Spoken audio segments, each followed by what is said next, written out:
All right, guys, so I've been away from social media for a while because this is the moment I've been dreading. Facing 27 and a half years. We all know it started at 500, but I just got sentenced today. This call is from a federal prison. Yeah, so 1 month of me coming back out of isolation, we did like $700,000. Right. You know, she still couldn't gather to get her things correct. She'd rather want to run the streets and be with other people. Listen, congratulations. But, you know what I'm saying? Like, everybody's going to regret it as soon as I come home. Imagine waking up surrounded by millions. A mansion with dozens of cars, cameras flashing, every upload turning into cash. Then in an instant, it's all gone. I said no already, and I've asked for an arrest warrant. You guys aren't giving us any reason. The feds at your door, the empire gone up in smoke. Can you explain what's going on? Yeah, we'll get the arrest I want to know what's going on. I don't want to speak to anybody right now. I want to put on my pants and, like... Do you want to get dressed? And then your girlfriend runs away with all of it. I'm over it. Okay, that's fine. I don't give a fuck. I'm over it. You on live right now. You said shit, he pulled out the knife to kill. I don't give a fuck. That's it. I don't give a fuck. You want to be alive? You want to be alive? Omi and a Hellcat made millions and went viral. Then he revealed his cover-up story about how he really made his money. He was federally indicted, then lost it all to his girlfriend after going to prison. And now he's finally speaking from behind bars. If that part of the story wasn't insane enough, he will be released in 2026, and he has big plans. Click like and get in the comments. Okay, I'm reloaded.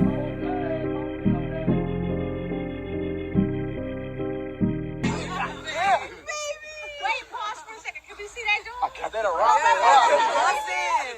Y'all so gay. You thought it was what? She thought it was a Lambo ticket? Let's go. You messed up my makeup. Okay, you still look cute. Yo, maybe we want to hear it loud. Maybe it was the answer real loud. Hell yeah! The man who built a digital kingdom from a Philadelphia row house and lost it all before he hit 40.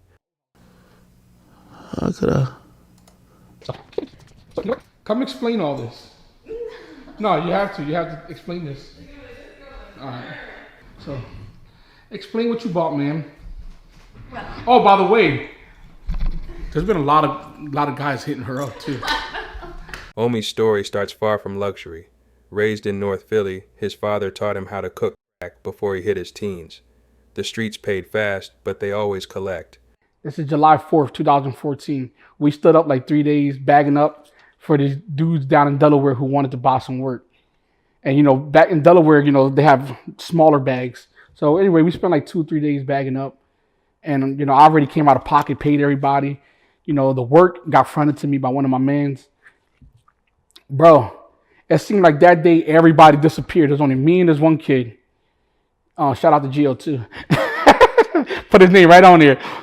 This nigga walked into the car with all the work. They gave him a taped up, listen to this, they gave him a taped up box. So wait. Y'all are meeting up with these people. Yeah, so he's meeting up with him, I'm dropping him off. Okay. So he jumps out of my Camaro into their car. This nigga brings... Is it a lot of work? Like how much is it pounds? Is it? I don't even want to talk, nigga, it's a lot. That 30K probably on a low scale, but it was a lot of work. And you know, it's everything I had. I didn't have nothing. Your last 30K. That was what I had invested, not including what my man put in. Okay. You know what I mean?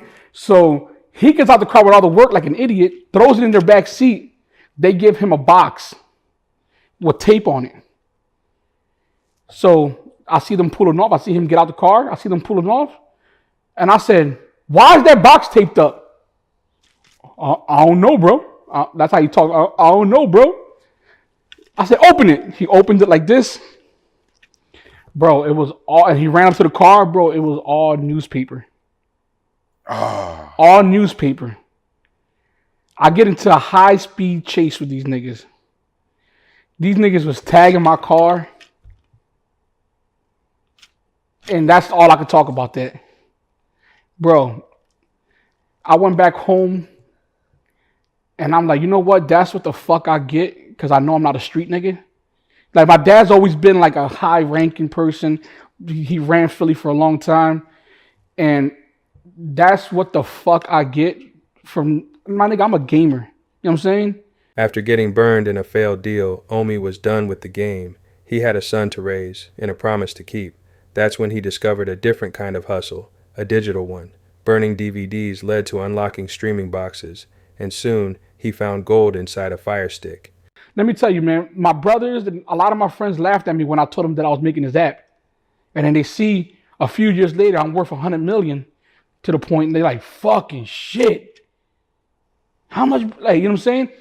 And it always happens like that, man. You got to stay down till you come up. I didn't fake it, though. I ain't wearing no fake jewelry. I ain't do none of that. I like, bro. And another thing is that I wasn't afraid to hustle either. I'll go out, sell DVDs. I sold Fire Sticks. I'll be on Craigslist buying game consoles for cheaper. And then, you know, GameStop. I was competing with GameStop because GameStop, they were giving you like $50 for like your PlayStation 3, right? But they'll take a certain percentage out. They give you cash. I was giving you the whole thing in cash.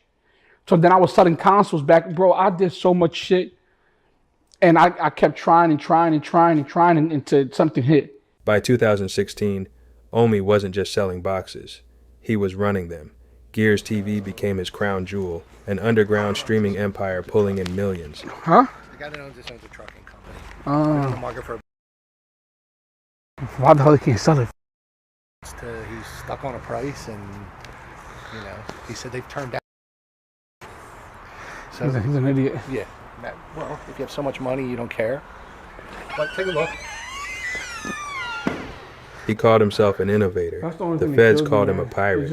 But for a few wild years, he lived like the laws didn't apply, buying cars in cash, tipping thousands, and filming every minute of it. That tree got to get removed. That tree got to get removed. 150,000. Pardon me. These scoops right here? Look, the bad John don't got no scoops. Like, they broke this glass in North Philly. This glass was like almost 20 bins. Damn. That's for glass. Yeah. That bitch better be bulletproof. It's so heavy. Nah, this is a special temper shit. I don't know why.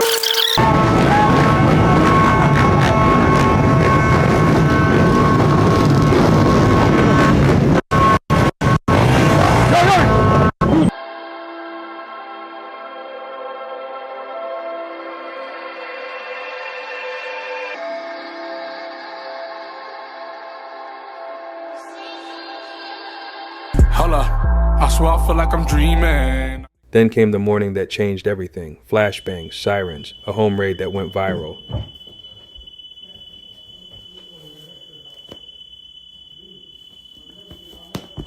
Omi watched his dream dissolve. $6 million in cash gone, cars seized, properties locked. He was hit with charges from copyright theft to wire fraud.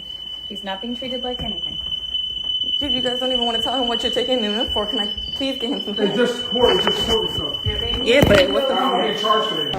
I like that. This is so unacceptable. What's going to happen is, so we have a federal arrest warrant for Omar. We're going to take him to the Philly FBI office. He's going to get processed there, and then he'll have his initial court appearance later on today, like midday today. And then that's where the judge will like give him a copy of the charges that are against him. Nothing of that. Bro, when they came to my crib, I didn't have no guns, no drugs, nothing. They literally just came in and started taking my drones and shit and my camera equipment.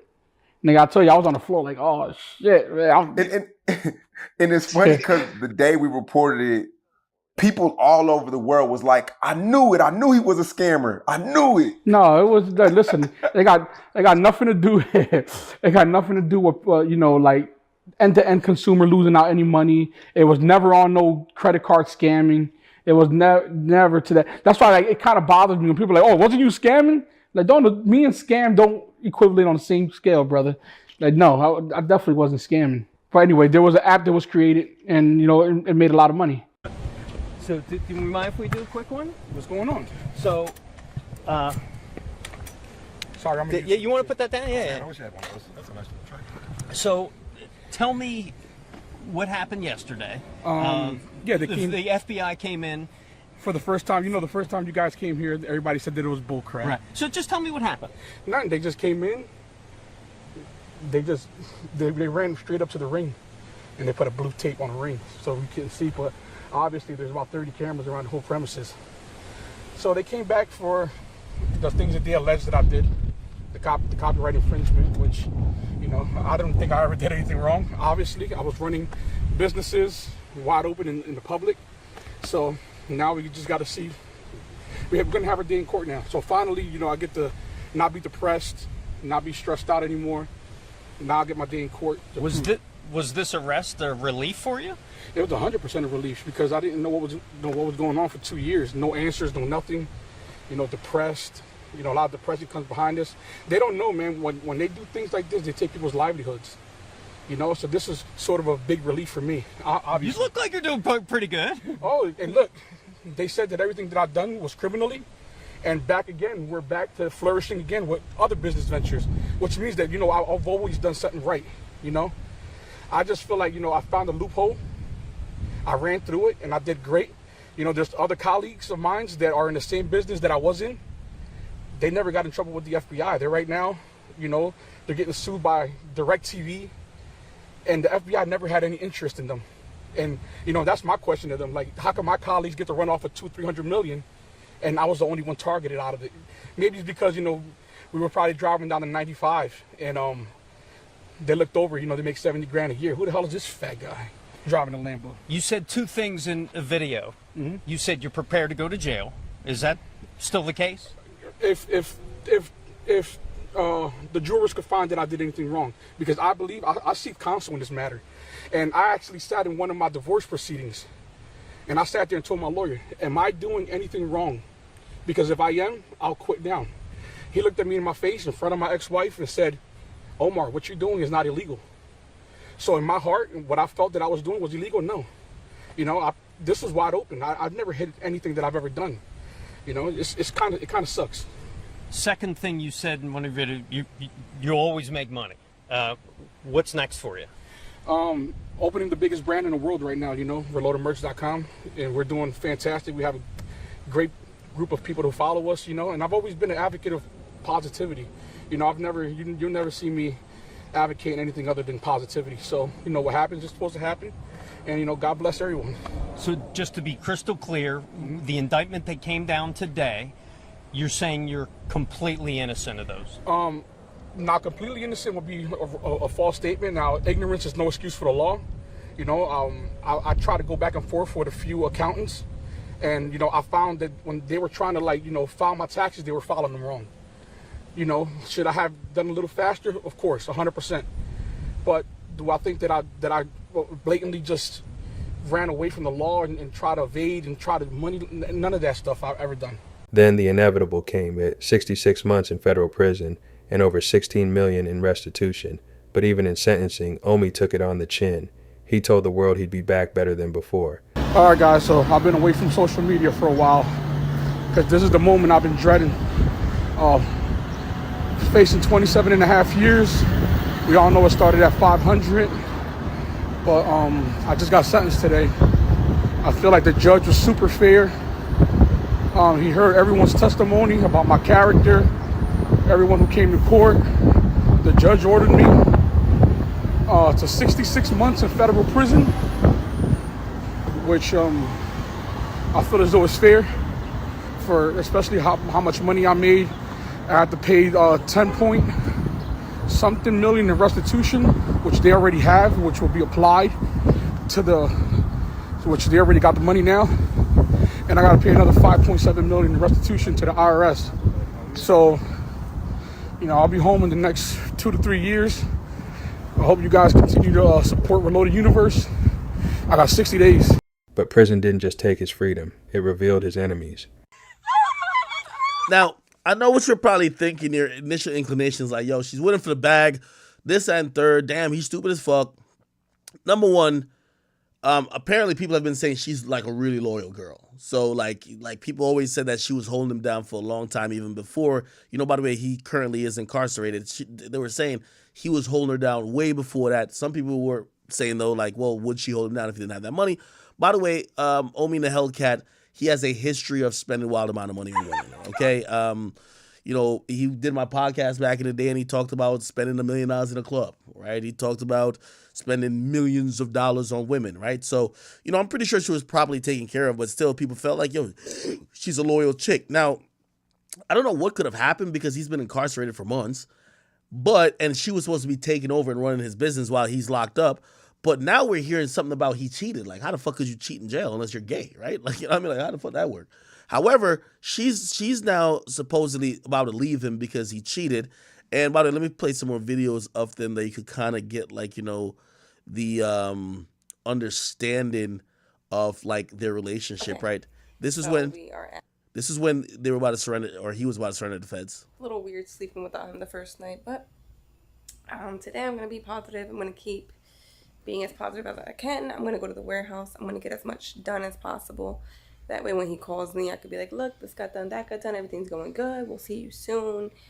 You know, I just want to give him as much good news as possible and as much accomplishments as possible to just keep his spirits high. So I'm about to go to the warehouse, get all that done.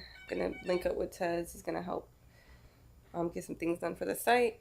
And yeah, just a bunch of new things coming for you. Every time my phone rings, I'm like jumpy, but that's a text, so. Omi says while he was locked up, the people closest to him, even his fiance, cleaned him out. It's mine. Okay, take the trash. It's fine. Overall, they want to disrespect me, treat me like shit. Right. Fuck him and his nut ass fucking door. Okay. Horny ass fucking baby mom. Clothes, sneakers, money, all gone. And worst of all, her loyalty. The noise went quiet.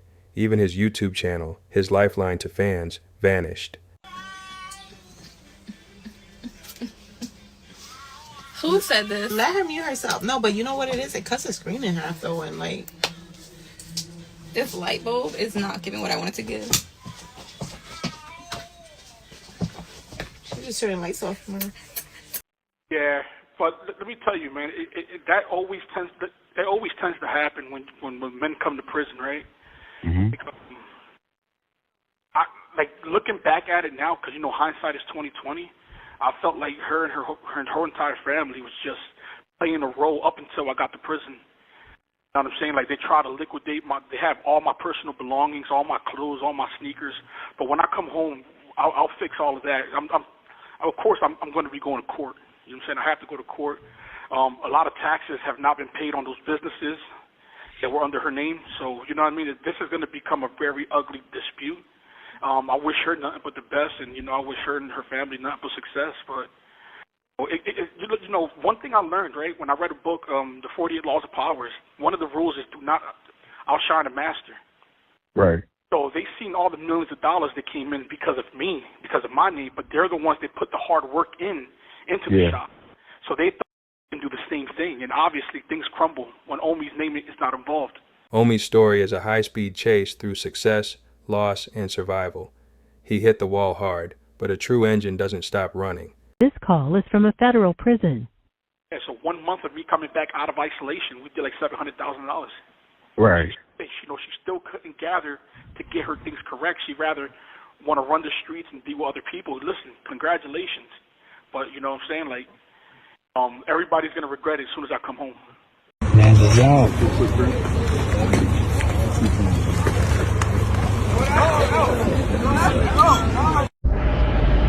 We're back.